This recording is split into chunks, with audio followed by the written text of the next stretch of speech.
Nshuti bagenzi, izina ry'umwami wacu Yesu Kristo nirishimwe hejuru. Data wa twese ahabwa icubahiro cane kubw'uyu mwanya mwiza Kristo Yesu asiye kutwemerera kugira ngo tubandanye kuvuga ijambo ry'Imana. Muri kano kanya rero ndagomba tutangure turirimbe. Ndakunda kuririmba. Turirimbe iriya ndirimbo y'198 mu Kirundi. Umwami wacu Yesu niwe tanguriro ry'ishengero yaremye mu mazi n'ijambo yazanywe mw'isi yacu no kudukiza ivyaha tumubera ishengero yaguze amaraso.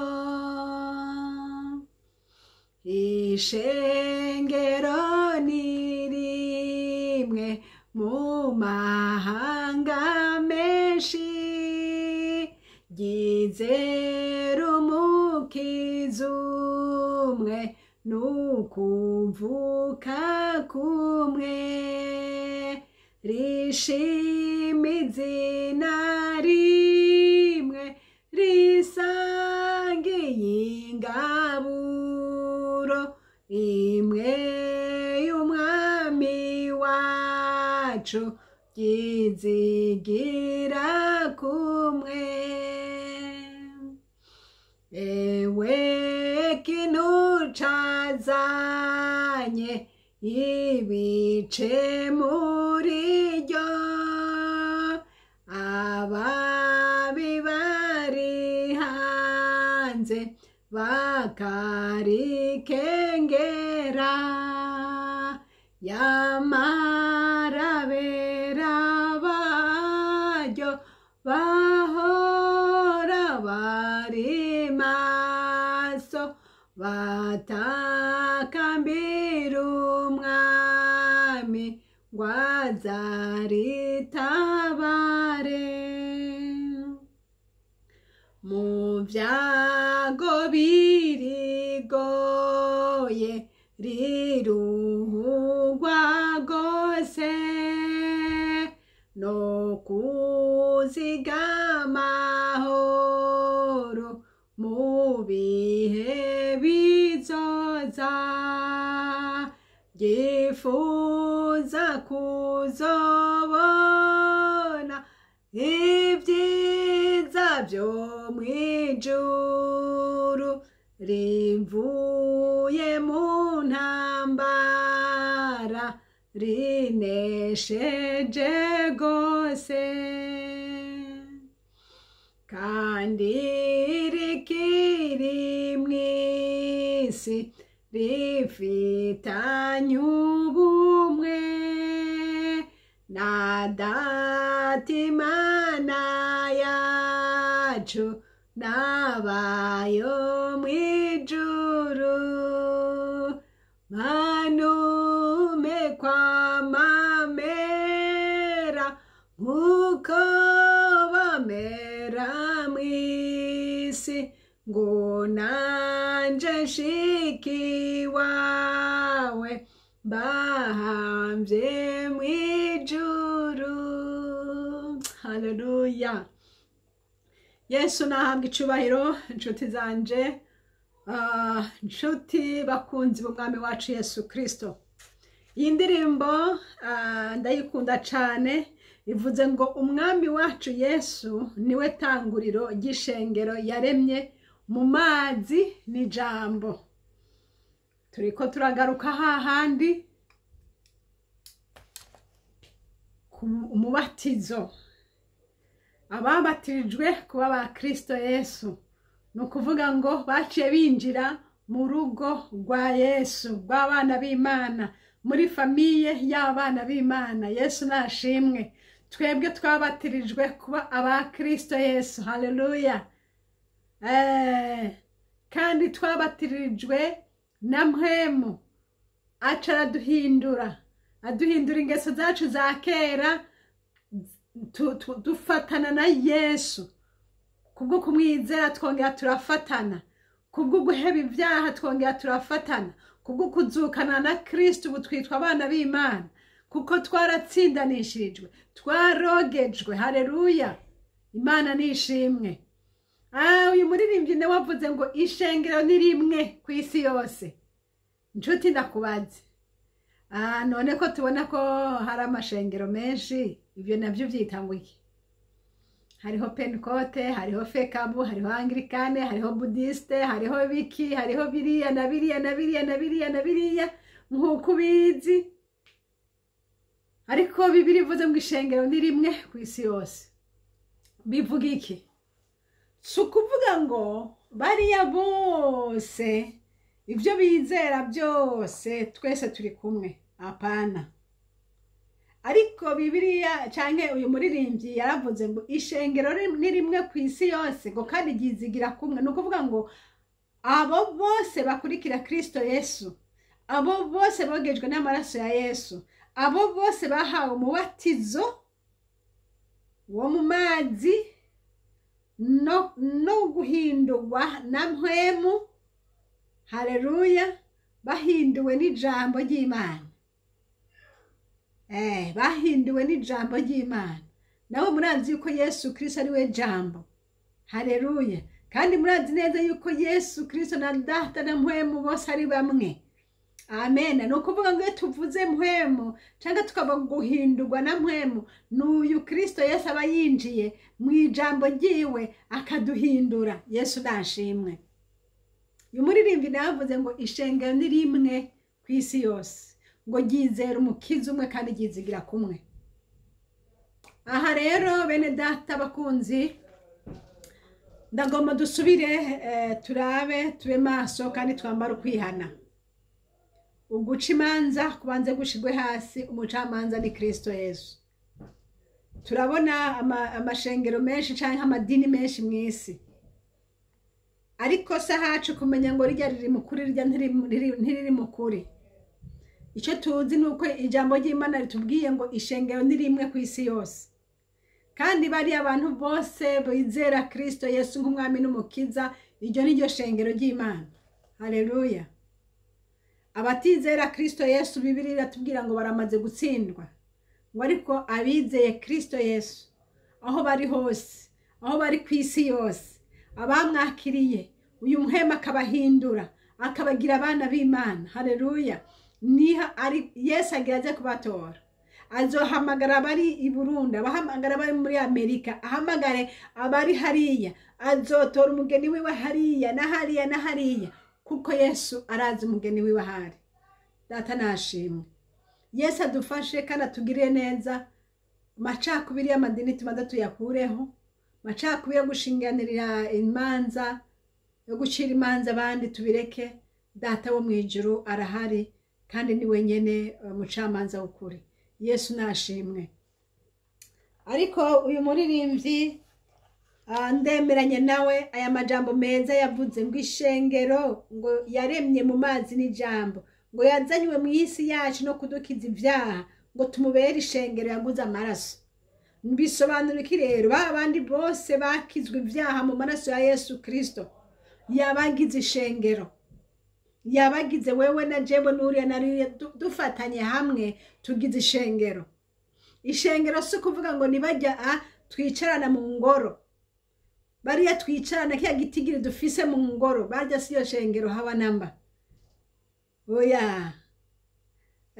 Dushobora kuba twicaye mu nzu muri famiye, dufise abana benshi cyane, harimo n'abashitsi batugendeye, harimo n'abagenzi b'abana banje, harimo n'abagenzi banje, twese tukicara mu nzu, ariko twese uko twicaye ntitwitaho famiye. Oya.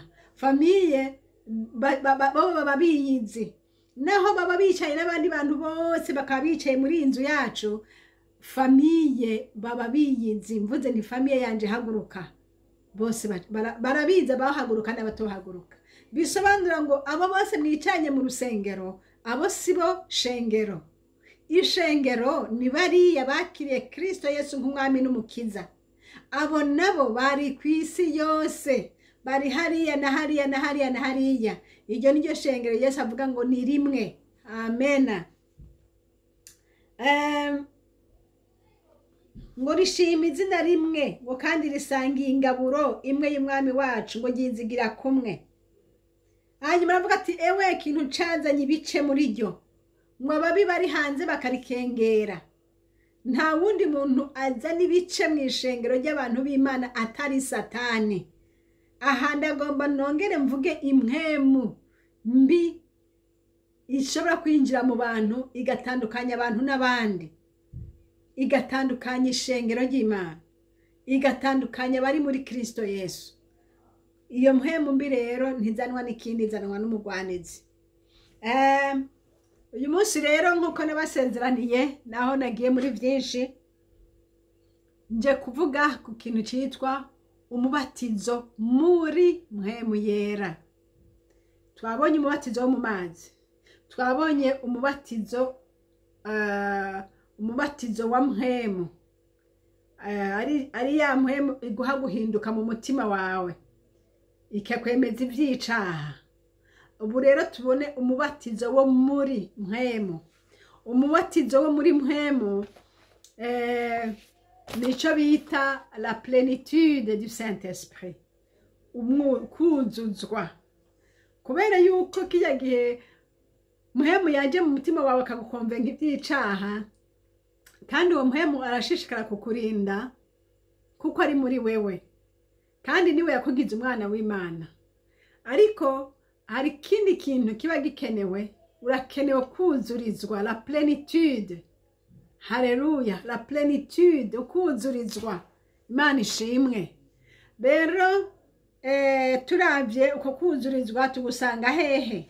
Turavye mu gitabo c'Ibyakozwe n'Intumwa, igice ca mbere ku murongo w'8. Ijambo ry'Imana riravuga ngo kandi muzohabwa ubushobozi, ngo mpwemu yera niyabazako. Ubu rero tubonye mpwemu akuzako. Haleluya, hariho mpwemu akuzako, akakuzanamwo ubushobozi. Uyo mpwemu rero akuzako kenshi ni etape yindi, ni etape yindi kukuzako hari ikiba cabaye. Namwebwe murabizi mu mibereho yanyu y'igihe cose, urafise Yesu Kristo muri we yaguhinduye akakugira umwana w'Imana, ukagenda mu Mana kuko wahindutse uri caremwe gishasha. Ariko umuhemu rero ngo akuzako haba hari ikintu cabaye. Uzorabe nk'iyo umaze iminsi mu masengesho, canke iyo mwafashe umwanya mwiza mukaba imbere y'Imana, mukaririmba, muririmba n'umutima wugurutse, muririmba n'umutima utari mwicaha, ugasoma ijambo ry'Imana, uko mushishikara mwegera Imana, mwegera, niko Data wa twese akabasukira gushika naho muca mwuzuzwa. Haleluya. Mukuzuzwa mugatangura kuvuga mu ndimi, mugatangura gukoreshwa ibitangaza, abahishurirwa bagahishurirwa, ingabire zigatangura gukora. Nukuvuga ngo ububasha bwabwinjiye bwabwaje bukabazako. Yesu nahabwa icubahiro. Uyu murongo ngo muzohabwa ubushobozi mpwemu yera niyabazako. Ngo muzobivyabona vyo kunshingira intahi Yerusalemu ni Yudaya hose no gushika ku mpera y'isi. Mu by'ukuri nta muntu yoshobora iki kintu atari uko mpwemu yera yamujeko. Uyu mubiri twambaye ni umubiri wambaye gutinya, wambaye ubwoba. Ariko iyo mpwemu yera yakujeko uri mu bundi bushobozi, bisobanurwa ngo icyo bakubwira cyose turakwica wokwemera. Naho haba hatagendwa wowe hagenda kubw'ubushobozi buba busumba buri muri wewe. Sitefani igihe bariko baramutera amabuye yuzuye ubushobozi atarabasengera. Nta wundi muntu yoshobora gusengera umuntu ariko aramwica atari uko hari izindi nguvu ziba zaje muri we. Rero uburyo bwa gatatu ndiko ndababwira rero ni kuzura mpwemu yera, la plénitude du Saint-Esprit. Kare n'ivyo kuri umuntu wese yihanya agahindukira akabicane mwigisha aba afise une partie de l'esprit, kuko iyo esprit niyo yamuhaye guhinduka. Ariko uku kuzura rero ndiko ndavuga ni etape yindi abantu dukwiye kurondera kandi tukayironderana umwete. Twuzure mpwemu yera. Haleluya. Bibiliya tubwira ngo nitwuzura mpwemu yera ngo ntituzokora ivy'akameremere kacu kifuza. Yesu nashimwe. Iyo tumaze kuzura mpwemu yera rero nukuvuga ngo tuba turi mu kindi kibanza. Yesu nashimwe. Ubu buryo bwa gatatu rero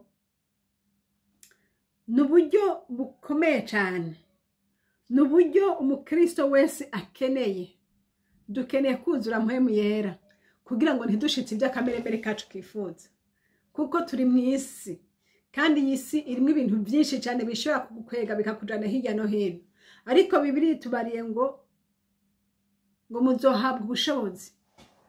Ubwo bushobozi bukadushoboza kunesha, bukadushoboza guhagarara tudatinya. Yesu nashimwe. Hariya dusomye mu gitabo ca Yohana 14 ku murongo wa 26 haravuga ngo c'est lui qui doit vous aider, le Saint-Esprit que le Père enverra en mon nom, vous enseignera tout et vous rappellera tout ce que je vous ai dit. Yesu yariko arabwira abigishwa biwe avuga ati jewe ndagiye ariko ntimugire ubwoba, data azobasukira ubushobozi, azobazanira mpwemu kandi iyo nabo azokwama bibutsa ivyo nababwiye. Yesu nashimwe. Murumva aka kazi k'uyu mpwemu, uyu ndiko ndavuga kubatizwa muri mpwemu yera. Ni ukuvuga ngo kuzura ubushobozi. Ubwo bushobozi bukagushoboza gushinga intahe, kandi ubwo bushobozi bukaza burakwibutsa ivy'Imana yavuze byose. Haleluya. Uyu mpwemu niwe azaratuvuvurira ku byo mwijura akabituzanira akatubwira. Yesu nahabwa icubahiro. Aha Bibiliya yatubwiye ngo c'est lui qui doit vous aider, le Saint-Esprit que le Père enverra en mon nom. Mwabibonye ngo data azorungika mpwemu yera amurungitse mw'izina rya Yesu. Mwumve ngene izina rya Yesu Kristo rikomeye. Amurungika mw'izina rya Kristo Yesu, mw'izina rya Yesu. Ngo azobigisha kandi ngo azobabwira byose. Yesu nashimwe. Mpwemu yera rero uyu afise igikorwa cyo gutuma dukura mu mpwemu, cyo kudutuma tugira ubushobozi bwo gukorera Imana tudatinye, cyo gutuma twigisha abantu iby'Imana. Uyu mpwemu yamaze kutwururukira akatujako akatubamwo, uyu niwe adushoboza kuvuga ijambo ry'Imana. Uyu niwe aduha inkomezi zo gushinga intahe. Uyu niwe atugirira neza. Imana yo mwijuru nishimwe. Kandi tuzi neza yuko mpwemu ari umwe. Uyu mpwemu ni umwe. Ni umwe. Ariko Bibiliya tubwira ngo rero ngo mwirinde ngo kuko hazoza abantu benshi ngo banza ngo bavuga bivugisha bakavuga ngo nabo ngo buzuye mpwemu yera. Ni ukuvuga ngo hariho izindi mpwemu zasutswe mu isi, ariko uyu mpwemu ndiko ndavuga ni mpwemu ava ku Mana, mpwemu atugira abana b'Imana, mpwemu ubushobozi buvuye ku Mana yo mwijuru. Ni ukuvuga ngo ni Kristo Yesu abari muri wewe. Murindi jambo n'ubushobozi bwa mpwemu ni ububasha bw'Imana bwa muri wewe. Ariko rero Bibiliya tubwira ngo mwirinde ngo kuko hariho izindi mpwemu zishobora kuza kandi zikazimiza benshi. Mwama dufashe. Kandi rero ngo izo mpwemu ngo muzozimenyera ku byo zama. Abantu bari mwe n'izo mpwemu bafise ukundi kuntu bameze. Imana dutabare cyane. Kandi ikindi naco icyo nwomeye kubw'uyu mpwemu twababwiye si uwundi muntu n'umwe abatiza muri mpwemu, ni data abatiza muri mpwemu. Ntihaze hagira umuntu akubare ngo ngwino ngo jewe ngo ndabaha umubatizo wo muri mpwemu. Ntibishoboka. Umubatizo wo muri mpwemu ni data awutanga. Ni igikorwa c'umwami, ni igikorwa ca data. Haleluya. Kandi uyu mpwemu akazi kiwe ni ukudufasha. Muri Jean 14 verset 16 haravuga ngo je demanderai au Père de vous donner quelqu'un d'autre pour vous aider, l'esprit de vérité, afin qu'il soit toujours avec vous. Mana ishimwe, esprit de vérité, impwemu y'ukuri. Haleluya. Hari yundi muntu dusoma mu ijambo ry'Imana yabonye babigishwa ba Yesu ubushobozi bari bafise bariko barakora ibitangaza bakiza abantu. Uwo nawe aca yifuza nawe kugira ngo aronke ubwo bushobozi kugira ngo nawe akore ibitangaza. Nshuti mugenzi, n'uyu munsi ibyo bintu birahari. Hariho abantu bagomba kwimita abandi, bakagomba gukurikira abandi, bakagomba ngo agire nka naka. Ugasanga ariko aravugishwa nka naka. Imana dutabare, Imana dufashe. Uwo dusoma mu ijambo ry'Imana yitwa Simoni umunyamareba yagombye gutanga amafaranga kugira ngo nawe bamuhe ubwo bushobozi, ariko ntibyakunze kuko ubushobozi bw'Imana butagurwa n'amafaranga. Yesu adufashe. Umutima we ntiwari ugororotse, umutima we yari yigombera ibyashara gusa. Ibyo murabibona no muri iyi minsi iyo mpwemu yamaze kuza, impwemu y'ibyashara, impwemu yo kugomba kugura ikintu n'amafaranga. Nguze ngo tugusengere ngo maze ngo tuguha amafaranga, nguze tukugirire iki nawe uduha amafaranga. Mwirinde inshuti zanje aho muri hose impwemu yo kurondera amafaranga mu bikorwa by'Imana. Data wo mwijuru dutabare.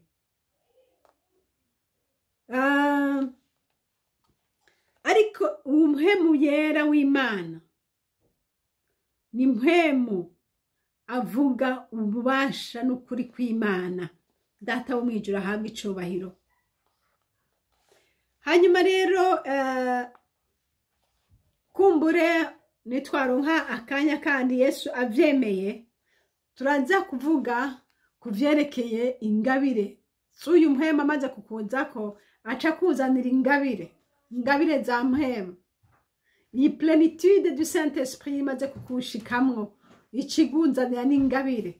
Niho ubona bamwe ngo baravugishwa, abandi barerekwa, abandi bafise ingabire zitandukanye kujya nyene mu bibona. Iyi ni etape ya gatatu iba yagushitseko.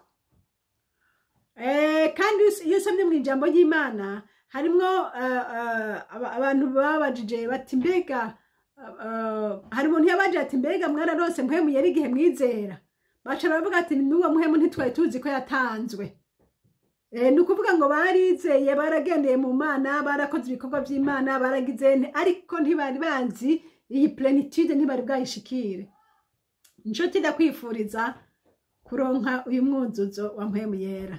Haleluya. Akuzuze. Mpwemu yera amaze kukuzura. Ni ukuvuga ngo vya bindi byose biri muri wewe birahera, biraseseka bikavayo. Kuko mu kibanza cawe atakindi mpwemu yera niwe yiganje. Turabona kano gakombe gutya. Iyo mpwemu yera uko uji imbere y'Imana wegera, no kuvuga ngo uko usenga wuguruye umutima, mpwema bariko arashiramwe muri wewe, bariko arinjira ugashishikara harahuca wumva nyene neza bideborze. No kuvuga ngo mpwemu yera akakuzura neza. Iyo mpwemu yera amaze kukuzura bwa bucafu bwose buri muri we bwose burahunguruka bukakuvamwo. Haleluya. Yamanyama kabanza gahera bwa bwishime bukakuvamwo ukagenda wuzuye ubushobozi n'inkomezi zo mu mana. Ndabifurije kuzura mpwemu yera kugira ngo ibindi byose by'umugwanizi ntibigire ikibanza muri mwebwe. Yesu Kristo araje kandi umugeni wiwe n'uyu munsi ariko aramwuzuriza. Wifuze kuzuza iminsi yose wame wuzuye buno bushobozi kugira ngo data wa twese bikunde dushobore gutraversa kino kiyaya turimwo, ikiyaya cyo muri iyi si. Haleluya. Yesu wacu aduhezagire. Wifuza kuzura mpwemu yera, wifuza kuzura ubushobozi bwiwe kugira ngo ushobore kunesha ibyubamwo muri iyi si. Yesu aguhezagire. Yari Françoise muri ko muravugana. Nomero za telefone ni za zindi +46 768 00 65 46. Kandi iyi shene turiko turavuganirako ni shene yitwa Habonayo. Imana ibaha umugisha. Amen.